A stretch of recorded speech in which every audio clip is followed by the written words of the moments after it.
Hello everyone, good morning সবাইকে। কেমন আছো সবাই? আমার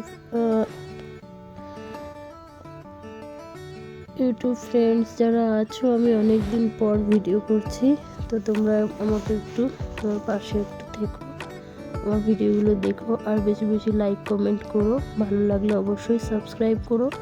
আর আমি এখানে চিকেন বানাচ্ছিলাম, তো দুপুরের জন্য চিকেন কষা বানিয়েছি। আর ওখানে কাঁচা চিকেনটা যে ম্যারিনেট করলাম, ওটা হচ্ছে রাতে একটা বাটার দিয়ে ফ্রাই হবে। তো এটা আমার হাজব্যান্ড যদিও খেতে ভালোবাসে না এরকম গ্রেভি টাইপ, তো রাতের জন্য ওইটা করে রেখেছিলাম।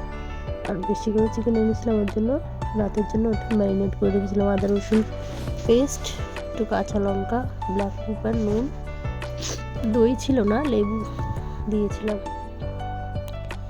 আর তোমরা চাইলে এটাকে অরেঞ্জের জুস দিয়ে ম্যারিনেট করতে পারো, সেটা অন্যরকম টেস্ট হয়। তো আমি যদি এখানে সময় ছিল না, করিনি, অরেঞ্জের জুস দিয়ে আমি এটা করি। তো তোমাদেরও কাদের কী রান্না হলো বলো। আর আজকে শুক্রবার, তো ভিডিওটা এডিট করতে করতে পোস্ট করতে হয়তো শনিবারও হয়ে যেতে পারে, কারণ অনেক দিনের অভ্যেসটা আমি নষ্ট করে ফেলেছি নিজের হাতেই। যাই হোক, আমাকে একটু আমার পাশে একটু তোমরা থেকো, পুরোনো যারা আছো। আমার চিকেনটা রান্না কেমন হয়েছে জানাবে। আমি আলু দিইনি আজকে, মেয়ে বলছে তবুও যে মা আমি আলু দেবো এতে। আর এটা হচ্ছে দুপুরে খাওয়া দাওয়া হয়ে গেছে, যে রাতের চিকেনটা ফ্রাই করেছিলাম,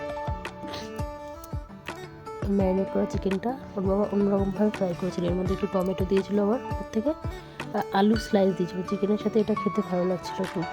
আর প্রচণ্ড খিদেও পেয়েছিলো, বিকেলবেলা তেমন কিছু খাওয়া হয়নি। আর এটা রাইস ফ্রাই করেছে আমার মেয়ে, কিন্তু সেই ভিডিওটা আমি করতে পারিনি, আমি ফোনে নিজেই ভিডিও দেখছিলাম সত্যি কথা। আর আমার ভিডিও করার একটাই মাত্র ফোন, আমার তো কোনো ক্যামেরা ট্যামেরা নেই, ফোন ক্যামেরাতেই আমি ভিডিও করি।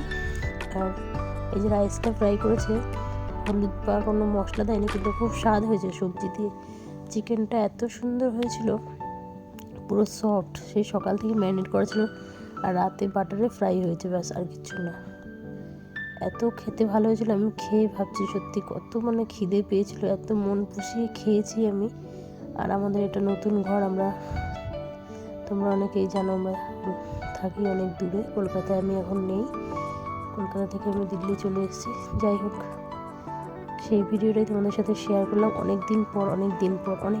তোমরা আমাকে প্লিজ একটু সাপোর্ট করো, ভালো লাগলে অবশ্যই একটা লাইক করো, কমেন্ট করো আর সাবস্ক্রাইব করে দিও।